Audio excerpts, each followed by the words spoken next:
ยินดีปรีดากับลูกเขยคนใหม่แม่ยายนี่ก็เป็นแม่ยายยังสาวหน้าตาก็ยังสะสวยพ่อลูกเขยเนี่ยเขามาในครอบครัวก็เป็นเสาหลักของบ้านเนาะช่วยงานหรือว่างานหนักต่างๆช่วยแบ่งเบาก็ดีใจสำหรับผู้เป็นแม่คิดว่าครอบครัวคงจะเดินต่อไปได้แล้วก็คงจะมีความสุขมากขึ้นเพราะว่าก่อนหน้านี้อยู่กันกับลูกสาวเดะอยู่2 คนแม่นบ่แล้วบัดนี้พ่อลูกสาวนี่มีแฟนก็อ่าฮักชอบคอกันสิก็แต่งงานกันมาอยู่นำกันจังซี้นะผู้เป็นแม่นี่ก็ดีใจหลายโอ๊ยสิได้คนมาพาเฮ็ดพาสร้าง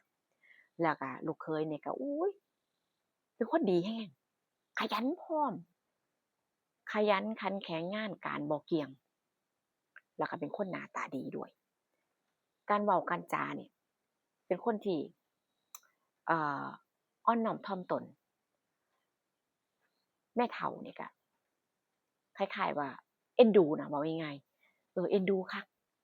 โอ๊ยหายากเด้อคนดีๆน่ะไผก็ว่าเนาะชาวบ้านก็ว่าโอ้จะเป็นเจ้าโชคดีเนาะยายหายากเดะ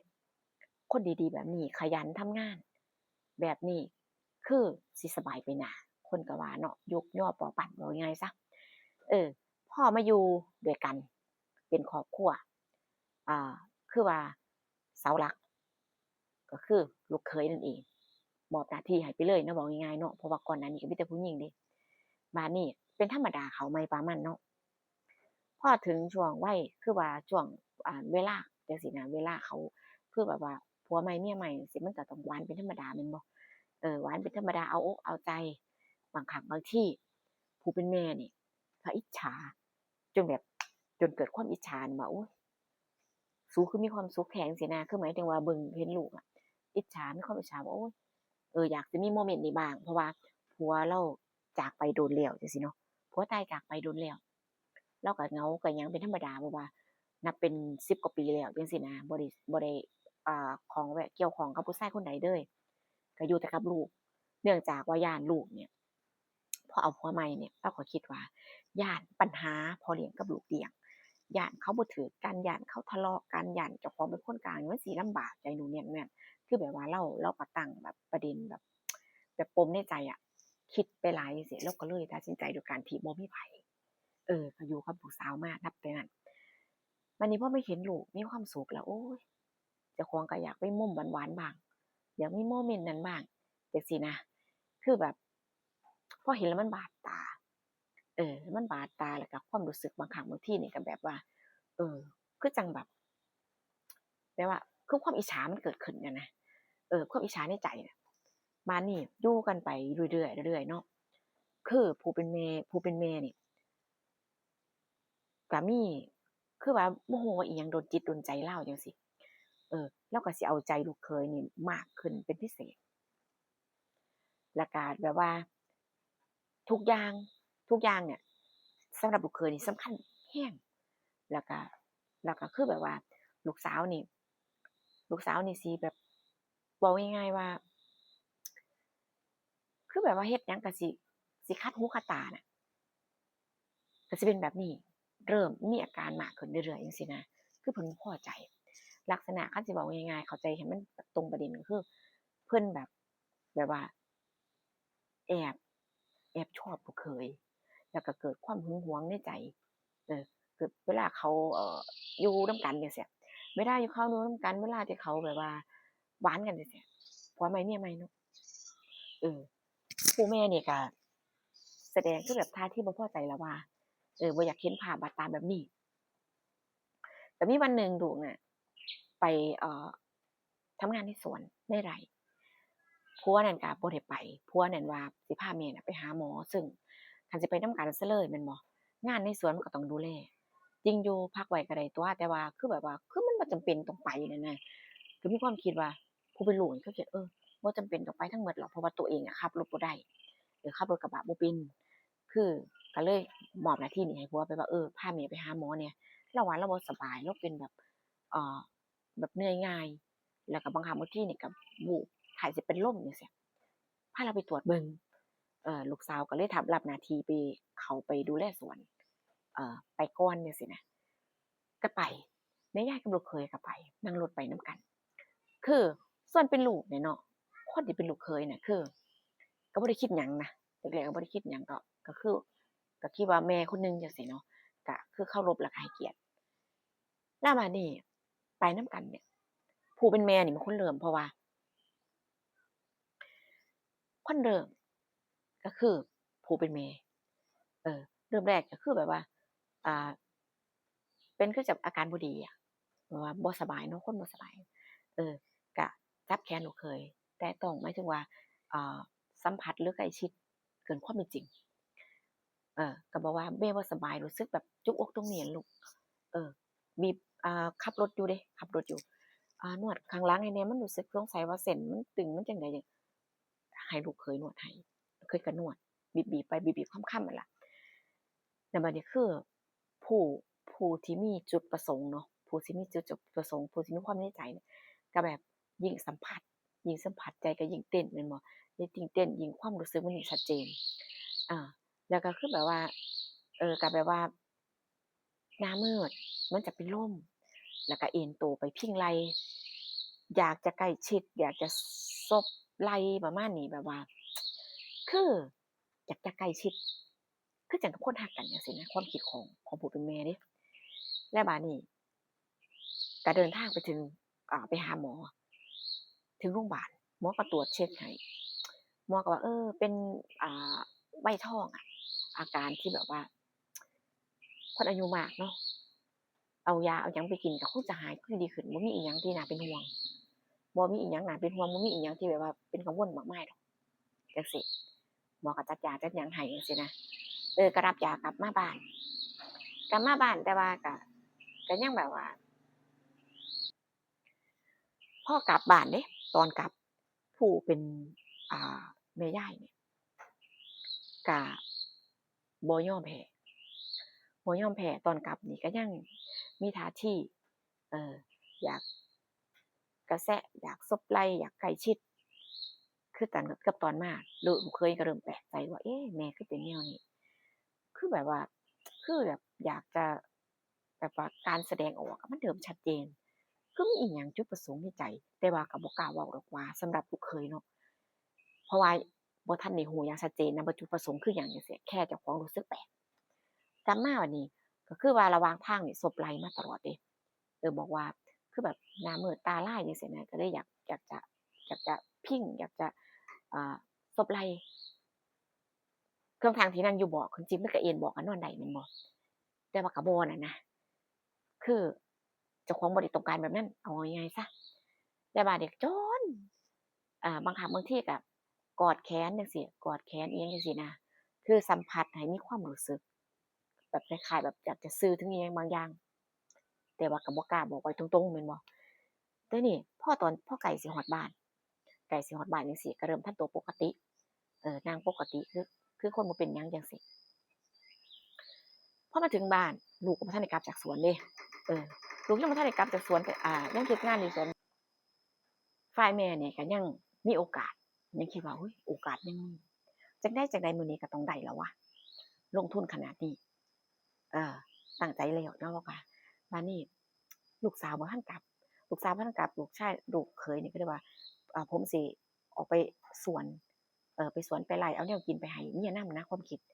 แม่ยายน่ะว่าโอ๊ยอย่าฟ้าวไปลูกแม่บ่อยากอยู่คนเดียวย้านว่าล้มหรือว่าเดินอยู่ในบ้านแล้วเกิดล้มเกิดพลาดขึ้นมาบ่มีไผเบิ่งอันตรายอยู่ซะเกินอยู่ซะก่อนนะมื้อนี้อย่าฟ้าวไปส่วนอีนางมันไปก็ให้มันไปซะก่อนบ่เป็นหยังดอกเดี๋ยวมันก็กลับมากับข้าวกับน้ำมันก็เตรียมไปแล้วแม่เห็นว่าเตรียมไปคือบ่ให้ไปลูกเขยก็ขัดบ่ได้แน่เนาะก็สิบ่กล้าเดะแล้วบัดนี้ก็ว่าอ่า แม่ก็หิวข้าวสิกินยาก่อนอาหารแบบว่ากินยาก่อนอาหารแล้วก็สิกินข้าวแล้วก็สิพักผ่อนให้ลูกเขยนี่ไปจัดพวกอาหารที่ซื้อมาให้แล้วมากินนำกันแล้วกินข้าวกินหยังแล้วก็กินยาแล้วก็พักผ่อนแบบเดินสิเข้าห้องเนี่ยสิเข้าห้องเจ้าของแล้วแบบคือจังหน้ามืดหน้ามืดสิล้มจังซี้เนาะลูกเขยก็เข้าไปพยุงแม่ก็เลยว่าพาแม่ไปส่งในห้องหน่อยลูกแม่เดินบ่ไหว ย่านล้มหัวอ่าฟาดพื้นหรือว่าอุบัติเหตุขึ้นมามันสิอันตรายสิได้ยากกันนี่บัดลูกเคยก็พาไปเดี๋ยวความใจซื่อเดี๋ยวความใจซื่อแล้วความเป็นห่วงก็พาไปแต่ใจหนึงเนี่ยก็เริ่มแปลกตั้งแต่ตอนไปแล้วก็แต่ตอนกลับแล้วมันแปลกๆเดี๋ยวเกิดความแบบว่าคนเฮาสัมผัสกันเนาะผู้ชายผู้หญิงสัมผัสกันจังซี่นะใจมันก็เริ่มแบบเต้นตุบๆตับๆนั่นล่ะไปคิดเล็กๆน้อยๆเนาะพาไปก็เข้าไปในห้องเข้าไปในห้องอะพอถึงเตียงที่นอนในห้องแล้วจังซี่นะก็ล้มคล้ายๆคือแม่เนี่ยก็แบบว่าคือประคองเนาะประคับประคองไปจังซี่ก็ล้มพาด2คนก็ล้มเออล้มพร้อมกันจังซี่ล้มลงเตียงนอนน่ะพร้อมกัน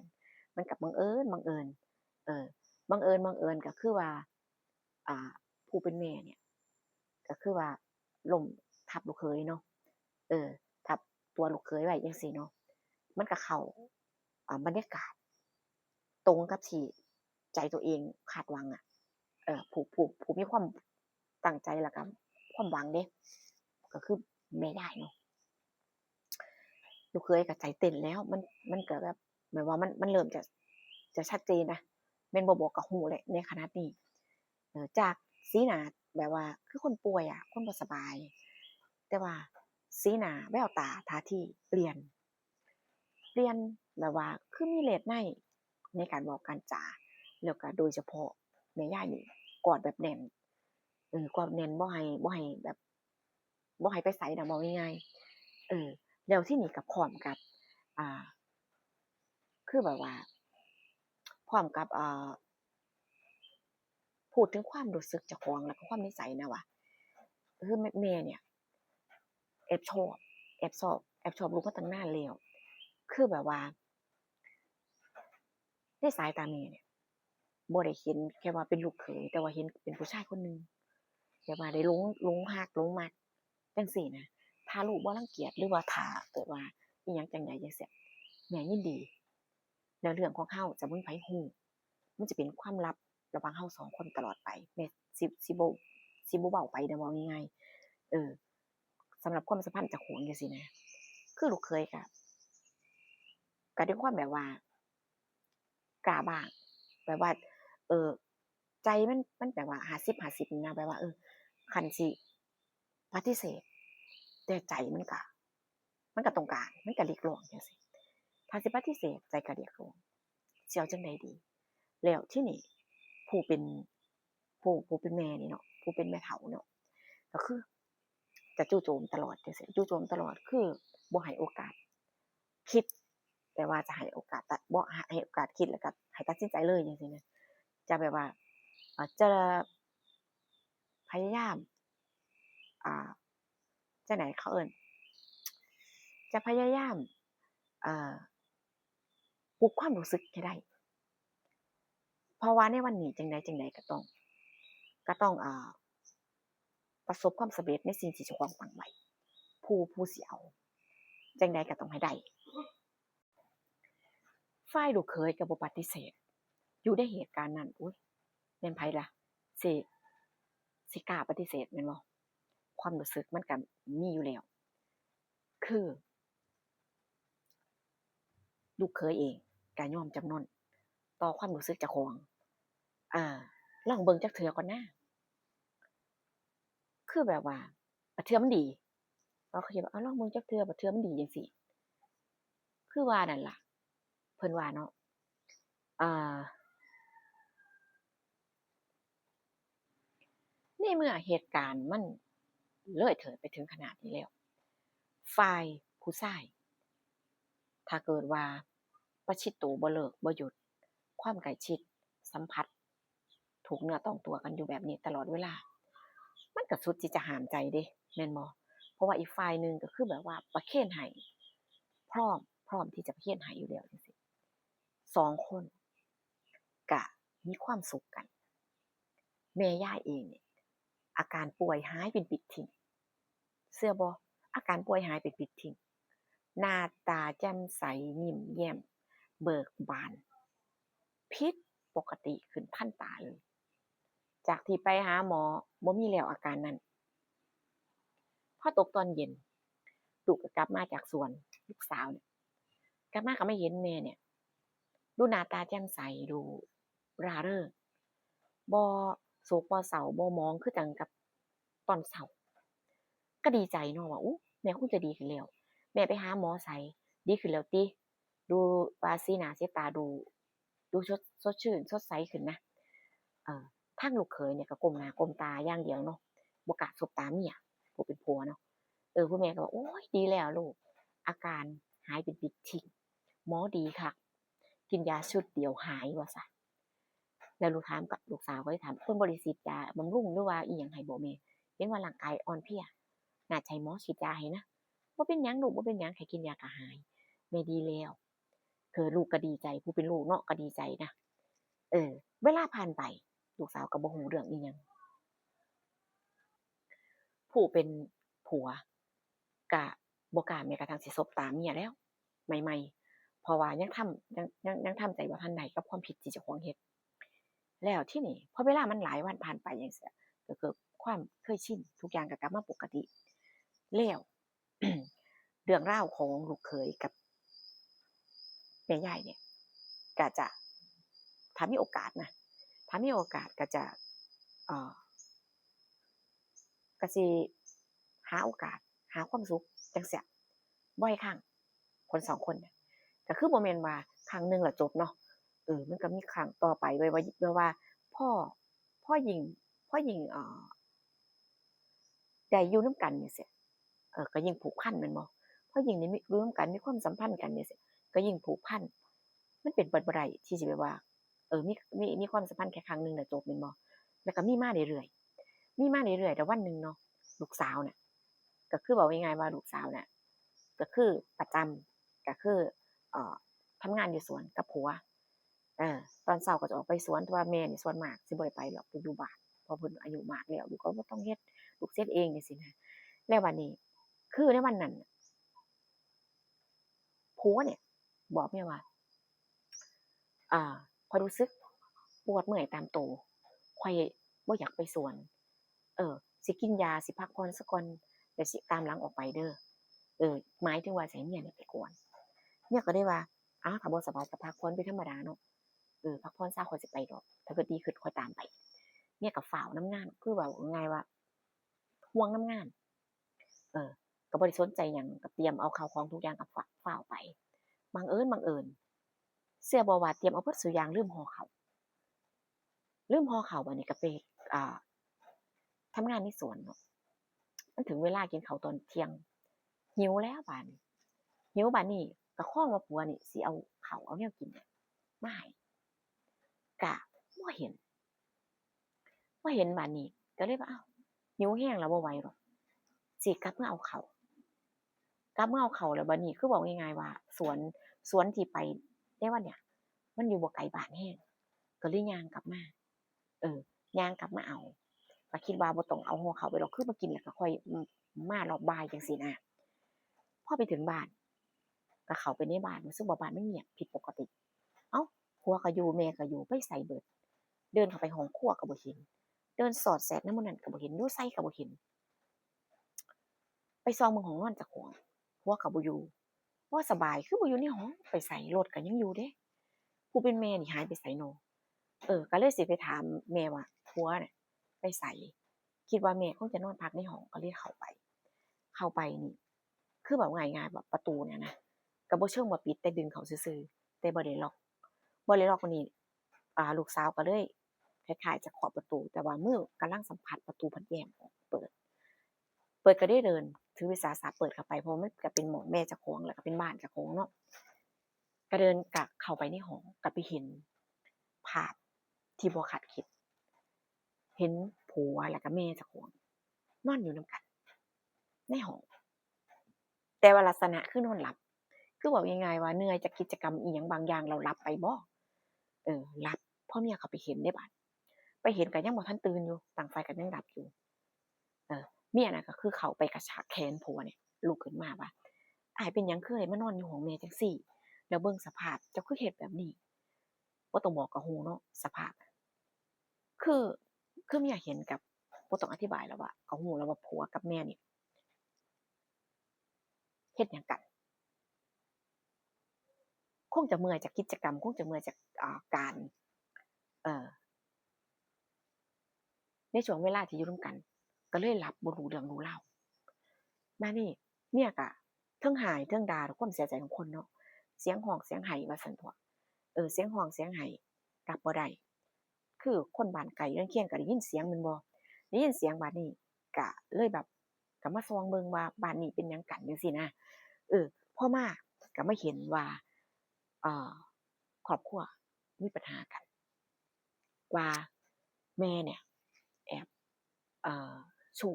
เล่นชู้กับผัวกับผัวลูกสาวกับลูกเขย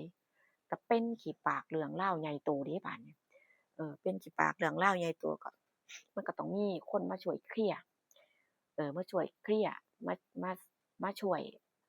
เอ่อเป็นสักขีพยานเนาะว่าสิเอาจั่งใดจังซี้นะคือผัวน่ะก็ยอมรับเดะว่าผัวนี่ยอมรับว่าได้มีความสัมพันธ์กับแม่นี่มาหลายครั้งแล้วแต่ว่าก็บ่คิดว่าสิถิ้มสิเลิกกับเมียเดะผัวน่ะว่าบ่เลิกข้อยบ่เลิกจั่งใดข้อยก็ยังรักเมียคือเก่าจังซี้นะแต่ว่าเมียน่ะว่าข้อยบ่เอาข้อยบ่เอาแล้วสิมาใส่ผัวคนเดียวกับแม่นี่เป็นไปบ่ได้ข้อยบ่เอาจั่งใดจั่งใดข้อยก็บ่เอาสิปาบัดนี้แม่ก็เลยว่าคันโตสิปาแม่ก็สิเอาโตปัญหาเดะ คือเว้าง่ายๆว่าจั่งใดก็สิป๋าแล้วจั่งซั้นแม่ก็สิเอาต่อก็คือว่าเอานี่เว้าง่ายๆว่าสิเอาลูกเขยมาเป็นผัวถ้าลูกป๋าก็แล้วแต่ลูกแต่ถ้าเกิดว่าลูกสิอยู่ก็คือว่าอยู่นำกัน3คนนี้แม่ว่าแบบนี้เดะเพราะว่าแม่นี่รักแล้วก็หลงแรงหลงแบบชนิดที่บ่สนใจไผสิเว้าหยังก็สร้างบ่ฮู้ว่าบ่สนอิหยังว่ามันสิถูกสิผิดคือว่าสิเอาเข้าใจบ่ว่าสิเอา แล้วอุตส่าห์พยายามจนเอาชนะใจเอ่อเขาได้ขนาดเนี้ยสิปล่อยไปง่ายๆบ่ได้แม่ก็เลยว่าบ่เอาก็สร้างแต่แม่สิเอาลูกสาวก็ว่าสิเอาก็สิเอาเอาก็เอาแต่ว่าต้องออกไปจากบ้านนี่ก็คือว่าสิไปอยู่ไสก็ไปข้อยรับบ่ได้จะมาใส่หัวคนเดียวกันมันเป็นไปบ่ได้เออก็เลยกลายเป็นประเด็นที่ว่าแม่นี่ว่าลูกนี่ใจดำไล่แม่ออกจากบ้านเนรคุณ เออคือเว้าง่ายๆว่าเป็นคนที่บ่สำนึกบุญคุณของแม่ของผู้เลี้ยงมาบัดนี้ FC ได้ฟังแล้วเอามาถึงตอนที่จบแล้วคือถ้าเกิดว่าบ่สำนึกบุญคุณเนรคุณเพิ่นเจ้าว่ามันเป็นไปบ่เออก็ส่วนเนรคุณที่ไล่เพิ่นออกจากบ้านมันก็มีสมเหตุสมผลเดะเนาะก็นั่นล่ะแต่ว่านี่แม่ก็ซี้หน้าด่าเนาะหน้าด่าประจานลูกไปไสหาไผเว้าหยังเลาก็ประจานแต่ว่า ลูกนี่เนี่ยคุณไล่เราก็คือว่าบ่ลูกบ่เลี้ยงไล่เราออกจากบ้านเออบ่สมกับเลี้ยงมาจังซี้นะว่าลูกนี่เนรคุณน่ะสรุปคือแบบว่าเอาโยนความผิดมาใส่ลูกโดยที่บ่เว้าถึงว่าเหตุผลหยังที่เป็นแบบนี้จังซี้นะคือลูกสาวก็บ่สนใจบ่สนใจตัดขาดไปเลยตัดขาดไปเลยเพราะก็สิว่ารักผัวหลายจนถิ้มแม่บ่ มันก็คือว่าล่ะเนาะคนเราแม่นบ่รักหลายก็เจ็บหลายล่ะวะก็มาเจอแบบนี้เนาะมันก็จักสิเข้าข้างไผจังซี้นะ